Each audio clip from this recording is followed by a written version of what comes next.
Hi guys, this is Alex, and welcome back to Kerbal. So, before we begin, I should probably say something. I fucked up a bit, and this is not actually a live commentary of what I was doing, which at this point I'm not even sure what I was doing. So yeah, I fucked up a bit. I lost the audio because, a couple of things happened. And right now I'm just adjusting I'm making a maneuver node to get out into interplanetary space, and it looks like we got an intercept with the moon, and that would be really helpful if we could get that, but we don't actually get it, unfortunately. So I ended up working with that for a little bit to see what I could do, but it doesn't end up panning out. So unfortunately what happened with the audio was, I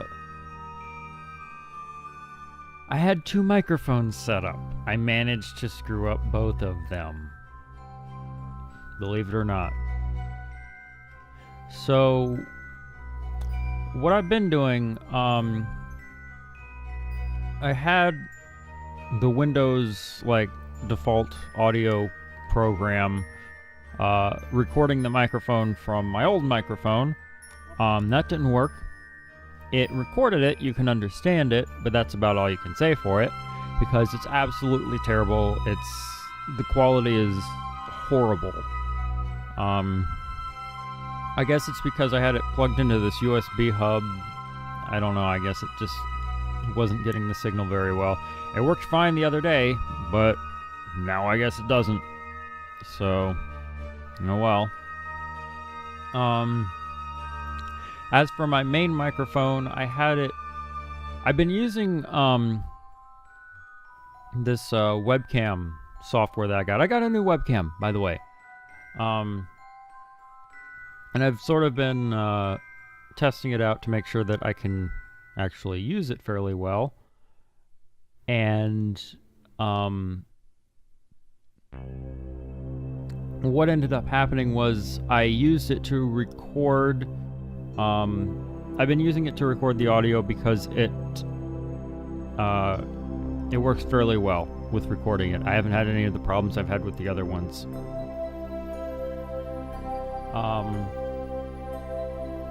But it just didn't record the audio at all. It just did not record anything. So yeah, lost the audio there. So my computer basically just completely ate my audio for this episode. Let's see, I'm still adjusting. Well, right now what I'm doing is I'm testing to see if I can save a little bit of fuel with this moon intercept here. But like I said, unfortunately that doesn't end up panning out. Because what happens is I can't do that burn all at once. Well, I guess I could, but it wouldn't be very fuel efficient because I'd have to start it a long time before the node, and it would continue a long time after it. So it's a bit more fuel efficient to do a couple of orbits instead of just doing it all at once. Just do it in a few phases, I guess. And let's see, I think we're still pretty close to the brick moon over there, which is why the frame rate is so low. It does get a bit better once we leave it, though. A bit better. Not outstanding or anything, but a little bit better.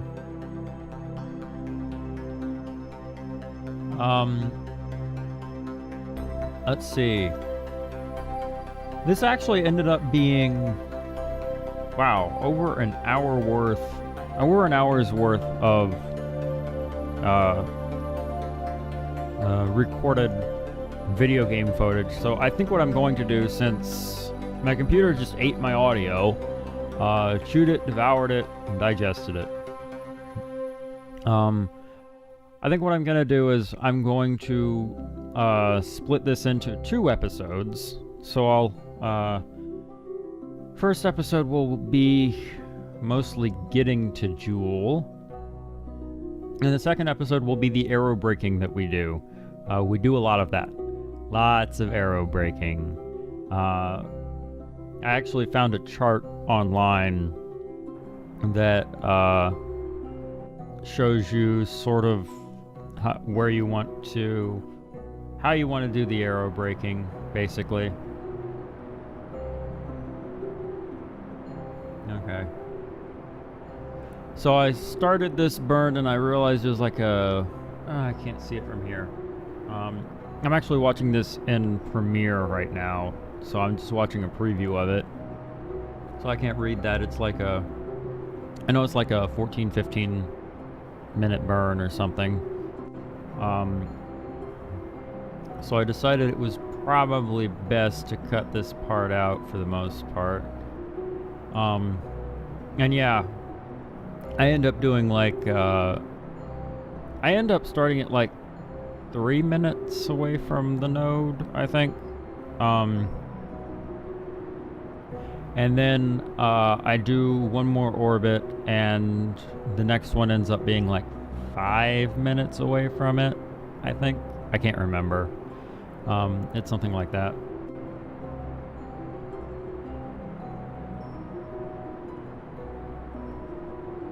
But yeah, we're just about... How far away? Oh, I think we're just about out of range of the station. I know that you can see the station until it just like pops out of existence. Like you can still see the shadow of it. And I can't see it so much in this preview, but I remember noticing that that you can still see it until it reaches the very edge of the render, the whatever render limit, whatever you want to call it. Render distance, I guess is the word. But until it reaches that very edge of that, you can still see like its shadow. So that's how large it is. Okay. And I designated the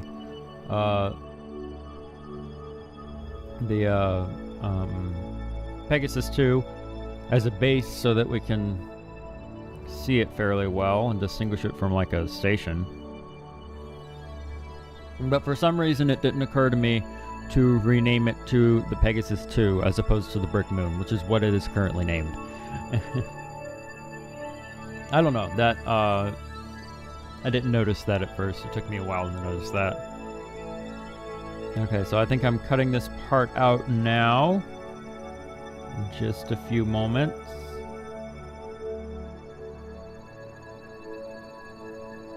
Come on.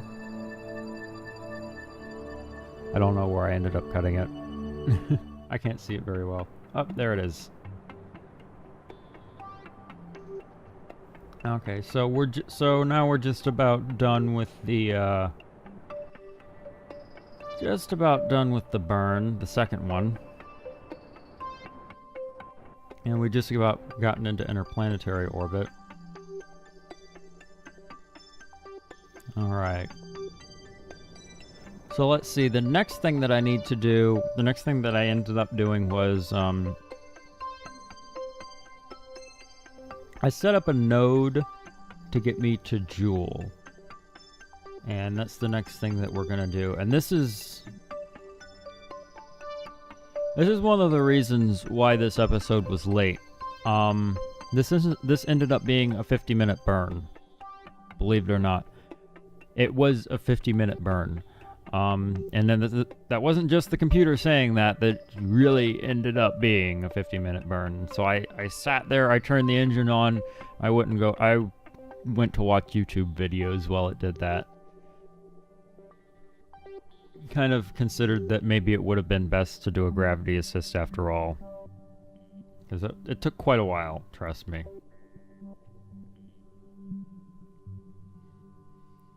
But yeah, I'm setting up that node.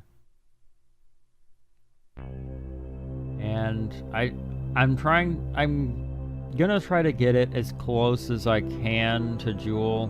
Get the periapsis as close as I can. Well, no. I don't end up doing that so much with the node. That was more when I was doing the burn.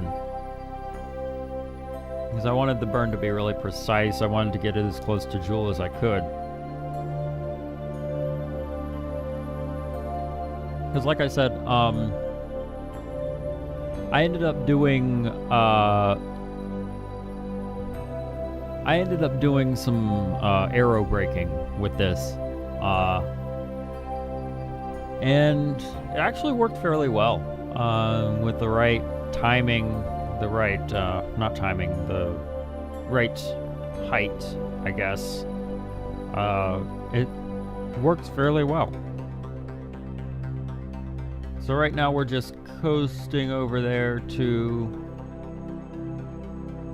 the maneuver node. And that's going to be fairly straightforward. It's pretty much just burn to go to Joule. I actually, before this episode, I ended up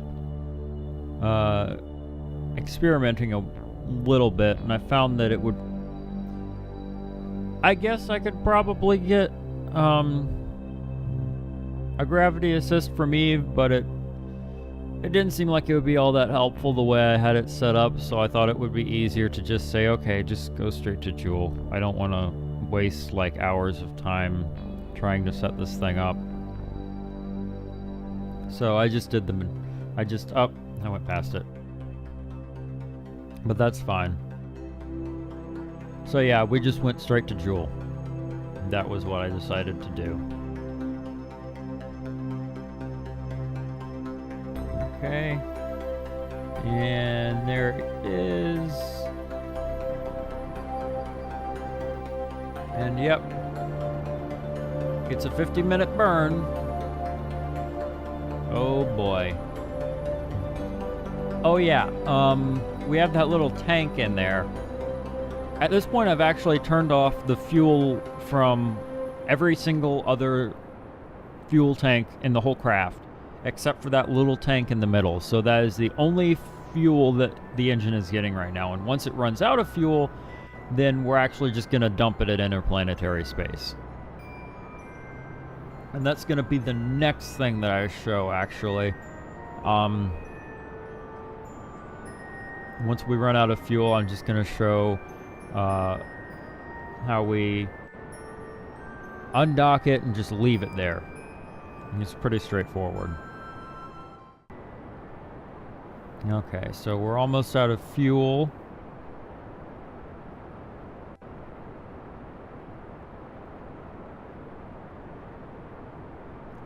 And a little bit more. There it goes. All right. So now we just got to undock the thing and just leave it here. Which doesn't prove to be that difficult, actually. Especially considering oh, no. I don't know why, but for some reason this thing just started tilting. It just started tilting for some unknown reason. I don't know why. This whole thing, this whole craft is very strange. Okay. So we just pull away from it while we're carrying the thing. And at some point, while we're pulling away from it, we're gonna detach it. Yeah, there we go. Okay. And then we just return. And it should just fly away.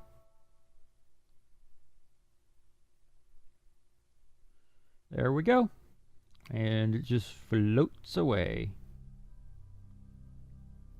So now we just need to redock the lander to the the Pegasus 2, which, by the way, I should probably mention, and you may have already noticed, I forgot to put science modules on the lander. I actually didn't even notice this until I was already at Jool. That's okay, though. We can just send like a probe or something to do science. The important thing is that we get like surface samples, EVA reports, crew reports, things like that you can only get with Kerbals. We can always send probes to do like temperature scans, gravity scans, that sort of thing. So it's unfortunate that we aren't going to really get quite as much science from this, but really the accomplishment of having landed someone on Laythe is really what I'm going for here. So unfortunate, but it's not going to deter us, and it would actually things like the mystery goo container and the materials bay, I kind of feel like those would weigh the craft down and sort of imbalance it.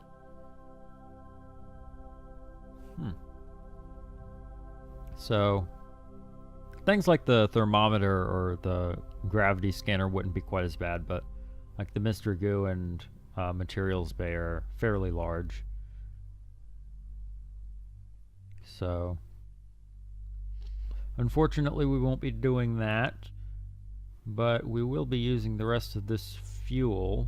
Well, not the rest of it, but a good chunk of it. In this very long burn.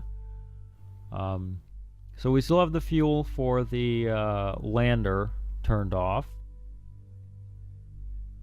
but the fuel for the Pegasus 2 is turned back on now. So we should be good. I don't recall what I was doing at this point. I guess just making sure that everything was ready for the burn. Yeah. Alright. 50-minute burn. No, it might be more like 45 minutes at this point. It didn't really take all that long to use up all the rest of that fuel in that fuel tank. But yeah, we got a fairly long burn ahead of us. But I'm gonna cut that part out, so you guys won't have to watch it. I had to watch it. I had to watch all of it. But you guys don't have to, because I'm gonna cut it out.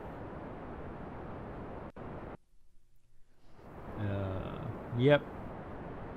It's the estimated burn, even without that giant fuel tank. I was thinking at first that maybe the giant fuel tank was weighing us down. Maybe that was slowing us down. Nope. Nope. Nope. Still 50-minute burn. So yeah, we're gonna head off to Jool. And I'm gonna cut this part out. So we won't get quite as much science without those modules, but we'll still get a fair amount. And we'll get the accomplishment of having sent someone there. And we'll also get money. We'll get money so that we can like expand our space station, that sort of thing, which is always nice. I kind of want to have like a fully functional space station.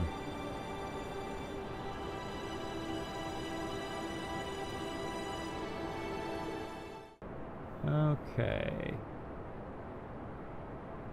All right. So now we've just about got our Jool periapsis to where we want it to be. We want to get it nice and low, just about as low as we can. And fortunately, I think that's the descending node, or is it the ascending node? I'm not sure. That's up there, really high in our orbit. That makes it a lot easier to adjust. So we've got that way up there. And that'll make it really easy to adjust that, so that we can get a nice close encounter with Jewel. So yeah, I'm just fine-tuning that right now. I'm gonna want to get as close as I can. And then we'll head up there. Still got some fuel left. For the most part now, though, what we're gonna be doing is really aero braking. I'm gonna try to do as much as I can with aero braking.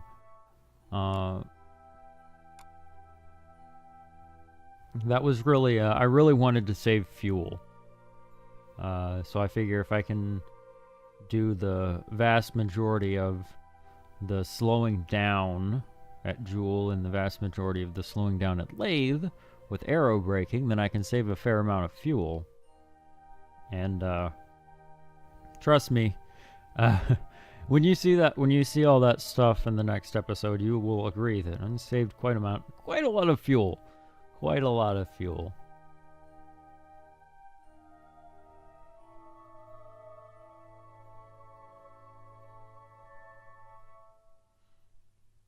So yeah, we're just heading up to that node up there.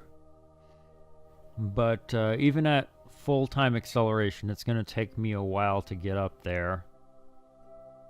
And I've still got a fair amount of fuel. I've still got a good amount of fuel, I guess. But yeah, it's going to take quite a while to get up there. So I ended up cutting this part out. So I will be back once we get up to that node.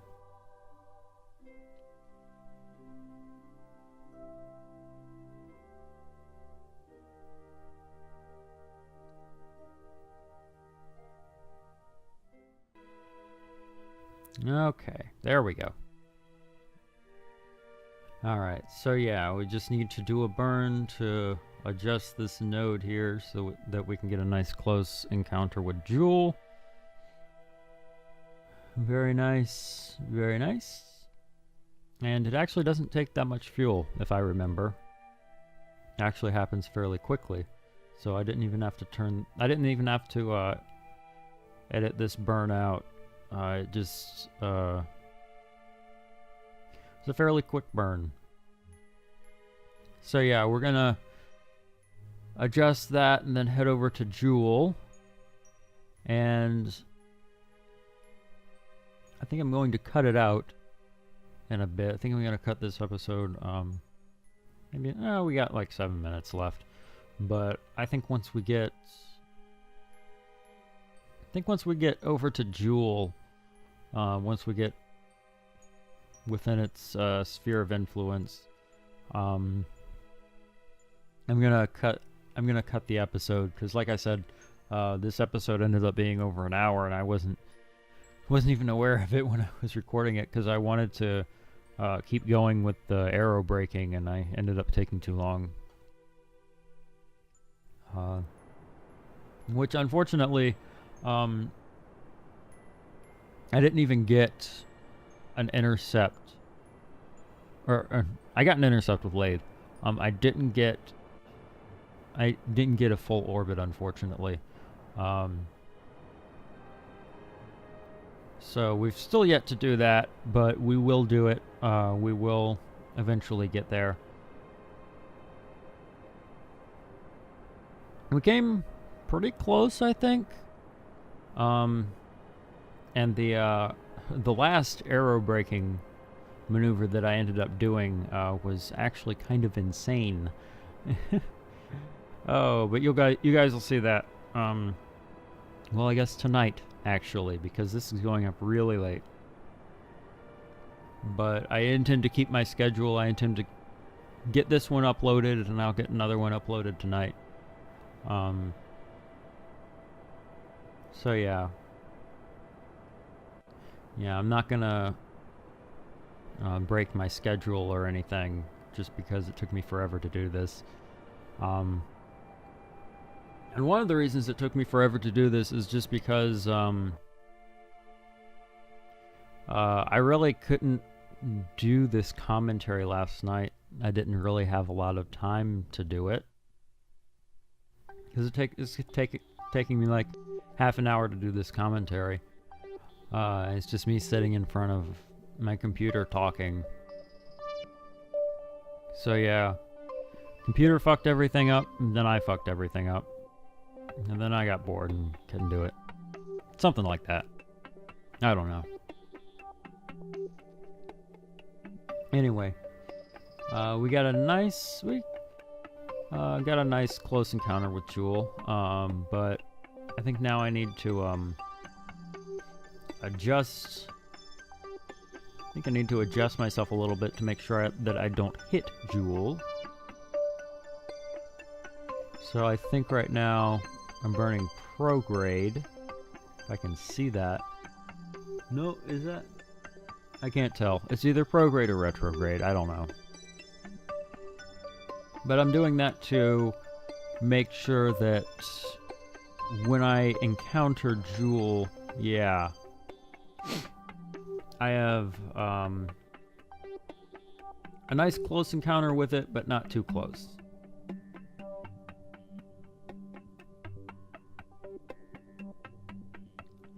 So I think I ended up going with like 115 kilometers. And that should be well into the atmosphere, but not too deep into the atmosphere. And I'll end up showing that in the next episode, actually.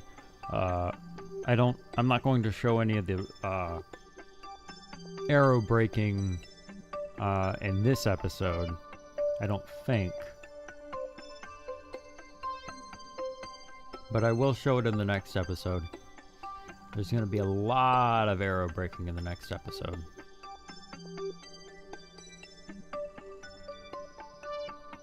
Okay, I think I'm having difficulty orientating this craft, so yeah, I turned on the RCS because it was just being really stubborn.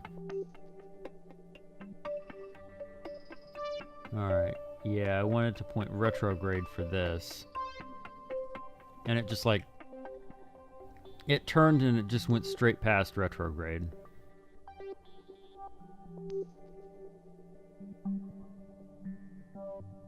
Alright. Let's see if we can get this thing on course.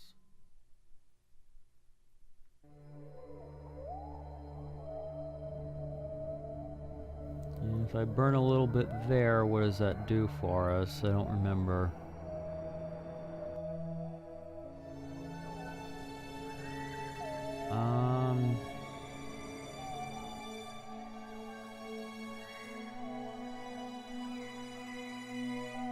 Yeah, because I think, about here, we're on course to hit Jewel. So we don't want to do that.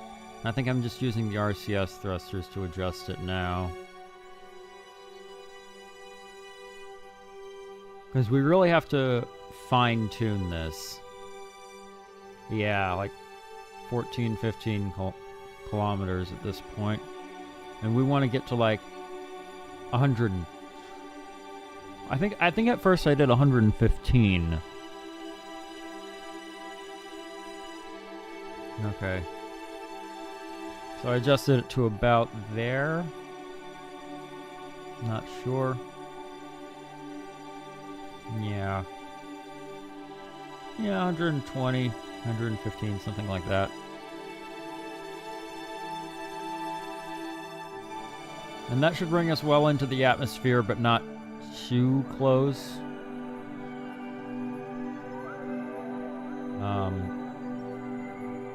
It's a pretty thick atmosphere, though. You'll see that in the next episode. Alright, so we're just time accelerating until we get over to Jewel. Pretty straightforward. It's pretty cool when we're, I'll show that much. It's pretty cool when we're, coming really close to Jewel and we can like see all the moons orbiting around and we're like time accelerating and they're just like flying around. It's cool to watch. So I can show that much. But first we actually have to correct our orbit a bit, because right now it's yet again on course to hit Jewel. And we need to burn radial in order to prevent that.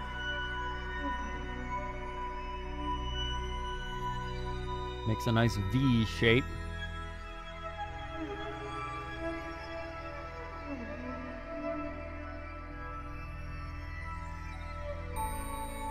Okay. So yeah, we just need to burn in this direction a little bit, and that should raise our periapsis a little bit.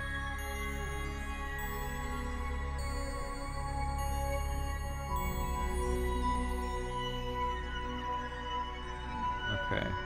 And we gotta be careful, we still want to have that nice close encounter with it. Yeah, just use the RCS thrusters to adjust it, fine-tune it. Alright. Yeah, Jewel is somewhere over there. I'm not sure where. From this distance you can't really see it all that well, but you can see it a lot better once you get closer.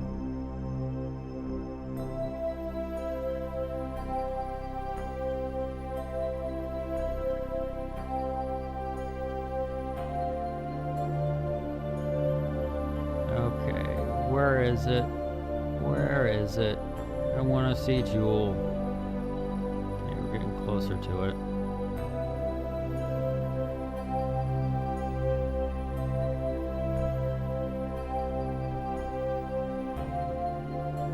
Yeah, I put a maneuver node down so that I could watch from here and see about how long it would take to get there. And I think from here you can see the planet, the moons flying around a little bit. It's pretty cool to watch. I can't really see it from this preview. Yeah, I can see a few of them just floating around. It's pretty cool. I like it. I like space. I like space things. I really enjoy things like that in this game. Okay. So I think I'm actually going to end this one here. And in the next episode, we'll do some aero braking around Jewel and around Laythe. So yeah, thanks so much for watching, guys, and until next time.